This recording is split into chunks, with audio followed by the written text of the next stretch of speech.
Ang asignaturang ating pag-aaralan ngayon ay Araling Panlipunan at ang aralin na ito ay para sa ikatlo at ikaapat na linggo.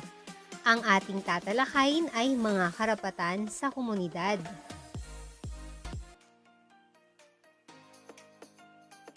Nakahanda ka na ba sa ating tatalakaying aralin?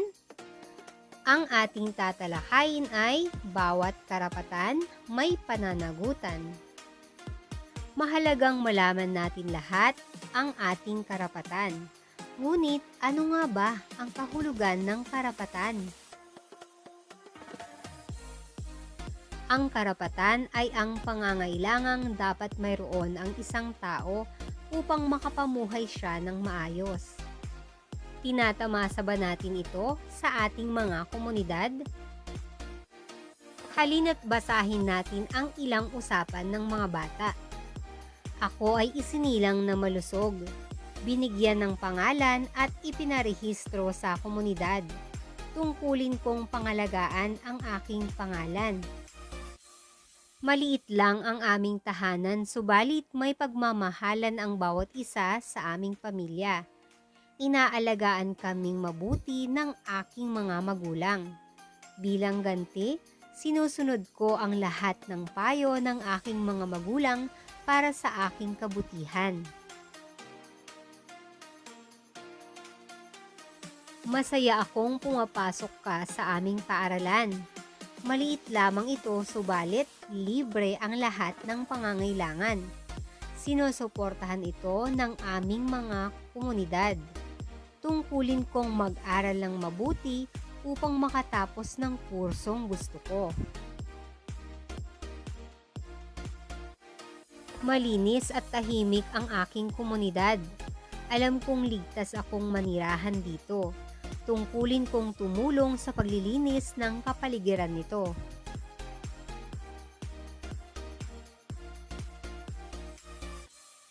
Masaya akong nakakapaglaro sa plaza ng aming komunidad. Ligtas at maraming palaruan ang ipinagawa ng aming kapitan. Tungkulin kong ingatan ang mga kagamitan sa palaruan. Nalaman natin mula sa usapan ng ilang mga batang ito ang ilang mga karapatang dapat tinataglay ng mga batang tulad mo. Ngunit ang mga ito ay mayroong kaakibat na tungkulin na dapat nating gawin. Hindi lang makabubuti sa iyo, kundi nakabubuti rin ito para sa iyong komunidad. Ngayon ay alamin nating muli kung ano-ano nga ba ang mga karapatan ng mga batang katulad mo. Unang bilang, maisilang at magkaroon ng pangalan at nasyonalidad. Pangalawa, magkaroon ng tahanan at pamilyang mag-aaruga.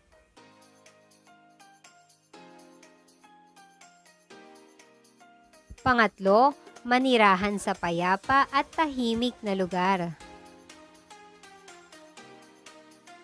Pang-apat, magkaroon ng sapat na pagkain, malusog at aktibong katawan.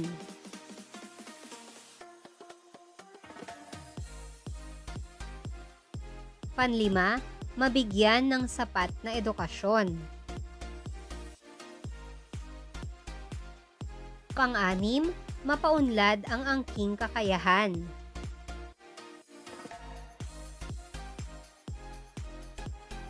Pampito, mabigyan ng pagkakataong makapaglaro at makapaglibang.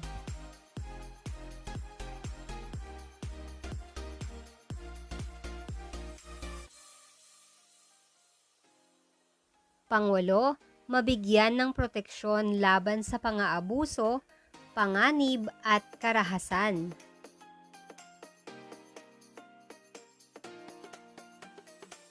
Pangsyam, may pagtanggol at matulungan ng pamahalaan.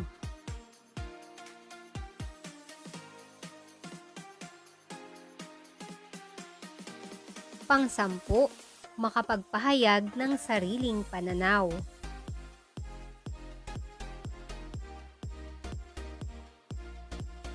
Pang-11, Maturuan ng mabuting asal at kaugalian.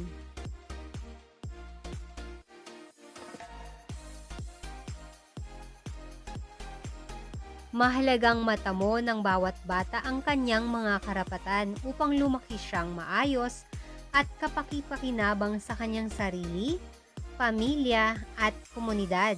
Dapat ring pahalagahan ang ginagawang pangangalaga at pagpapatupad ng komunidad sa mga karapatan ng bawat tao.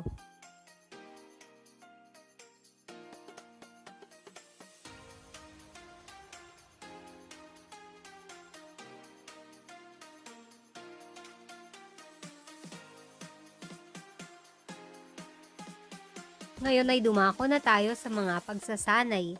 Para sa gawain sa pagkatuto bilang isa, kopyahin ang graphic organizer sa ibaba sa sagutang papel. Punan ang impormasyon na hinihingi ng bawat kahon. Karapatan, kahulugan at halimbawa. Ang karapatan ay mga pangangailangang dapat mayroon ang isang tao upang makapamuhay siya ng maayos. Halimbawa, maisilang at magkaroon ng pangalan at nasyonalidad. Para naman sa gawain sa pagkatuto bilang 2, isulat sa iyong papel ang karapatang ipinakikita ng mga larawan. Piliin ang sagot sa loob ng kahon. Unang bilang, karapatang magkaroon ng maayos na tahanan, titik B. Ang sagot naman sa pangalawang bilang, karapatang makapaglaro at makapaglibang, titik C. Para naman sa pangatlong bilang, karapatang magkaroon ng malusog at malakas na pangangatawan, titik D. Pang-4 na larawan, karapatang makapag-aral, titik E.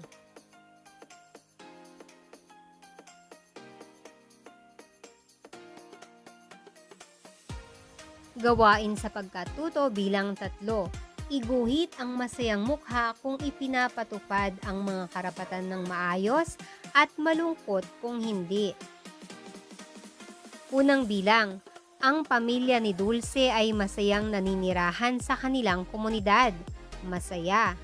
Pangalawang bilang, hindi nag-aaral si Carlo dahil sa kahirapan. Ang sagot ay malungkot. Pangatlo, maganda ang plaza sa aming komunidad. Maraming mga bata ang ligtas na naglalaro rito tuwing walang pasok sa paaralan. Ang wastong sagot ay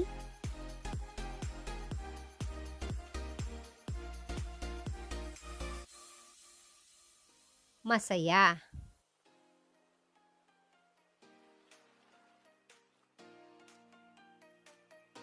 Pang-4, sa ilalim ng tulay naninirahan ang pamilya ni Mark. Yari ito sa pinagtagpi-tagping kahon at plastik. Ang wastong sagot ay malungkot. Panlima, maraming mga bata ang may angking kakayahan sa pagguhit, pag-awit at pagsayaw sa aming komunidad. May proyekto ang aming kapitan na paligsahang pangkultural upang mas lalo pang gumaling sa mga kakayahang ito. Ang sagot ay masaya.